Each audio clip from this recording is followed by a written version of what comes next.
Why Monopoly? Why the Monopoly? Great like question. why all of that? And I yeah, that's it. That was good. Why all that? I actually have a question to parlay with that one. Nice one. See, have you ever got in trouble with them? Have they ever been like, yo, man? Doesn't. Oh yeah. With Monopoly, yeah. Okay. Hey, Which man, one do you that's want me to our answer shit. first? Go one at a time. Obviously Why Alec Mike's, 'cause Monopoly? he's been co-host for a lot longer than me. Okay. All right. So I'm going to be honest with this answer because I obviously the story relates to itself that's out there that everyone knows, but there's also a story behind that. So when I was starting out, I was out on my own, whatever. I couldn't afford the art supplies, all this stuff.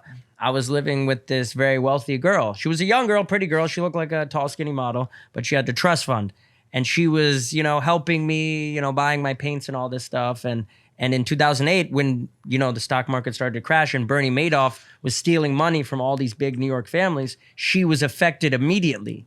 So her family was affected immediately by Bernie Madoff. Oh, shit. And it went from like, yo, Alex, yo, ballin', like taking all his friends to lunch and all the art supplies you want to like, not at all.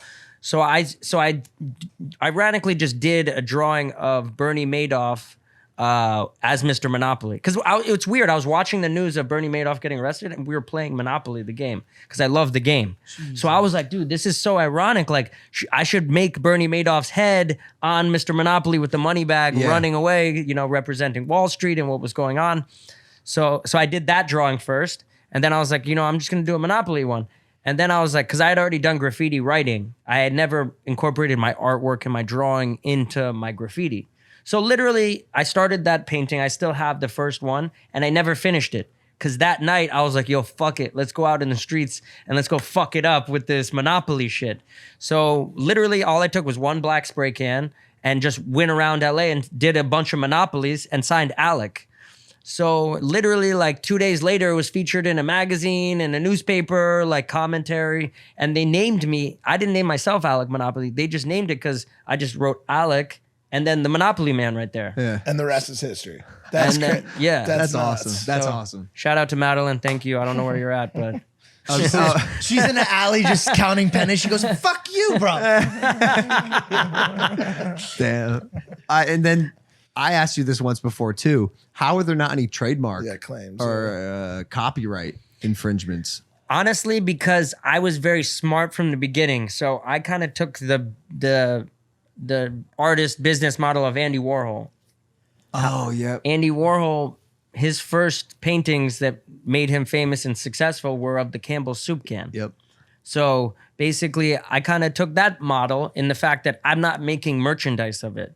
There was a Supreme Court case on numerous artists. I think there was one involving Mickey Mouse and I forget the other artist's name. But so basically, if you don't make T-shirts, merchandise, if it's an original painting, you can use any trademark. No basically. way. Wow. So like I could use McDonald's logo Yep. and do whatever with it as long as I'm not making T-shirts and whatever. But at the same time, I have a good relationship with them and I don't cross the line. You know, I know it's a children's game. I know I know I have a lot of fans that are young kids. So, you know, I'm very I'm very responsible how I do it. I don't paint Monopoly smoking crack. Yeah, exactly. Right, Exactly. hookers. I have a responsibility. Yes. And I feel like they enjoy it because I bring you know. I'd buy some. Oh, if you 100%. I'd buy some risque Monopoly art. He'll never do it. Have you ever thought about partnering with them for an actual I was board game? just gonna ask. See, that's I think where it's like the gray area because I still do graffiti. You know, I'm not gonna say I'm Got it.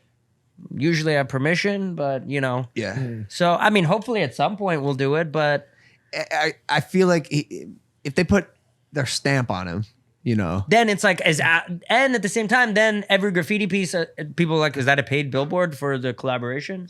Oh, I see. You know what I'm saying? I see. There's a whole. Okay, interesting. So if you make it just a one-on-one piece of art.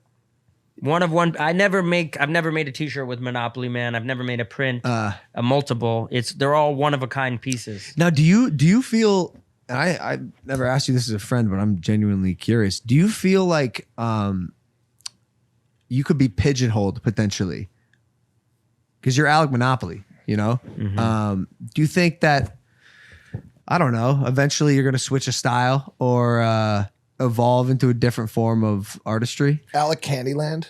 100%. No, for sure. I mean, I have a whole other body of work that I've been preparing and getting ready for the next stage in my career. Cool. You know, so it's funny because some of the pieces that I'm creating today, I thought of like 3 years ago that I never really got it done. Yep. So it's like Yep. you're already ahead of it. So yeah, I mean, in the future, I want to work more on oil paintings and like stuff where it's like I've been working on that piece for like a year, you know. Yep. And that piece is $1 million or whatever. Damn. So and I did have one piece that was like that, and that I've been working on for like 6 months, and I've been adding stuff and whatever, and then someone's like, name your price. I'm not even gonna say how much. It was a lot, and then I sold it. But then now I'm like, what the fuck? Like, why did I sell that? I spent so long on it. Like, should have asked more. How much but you sell it for? I think it was like 200.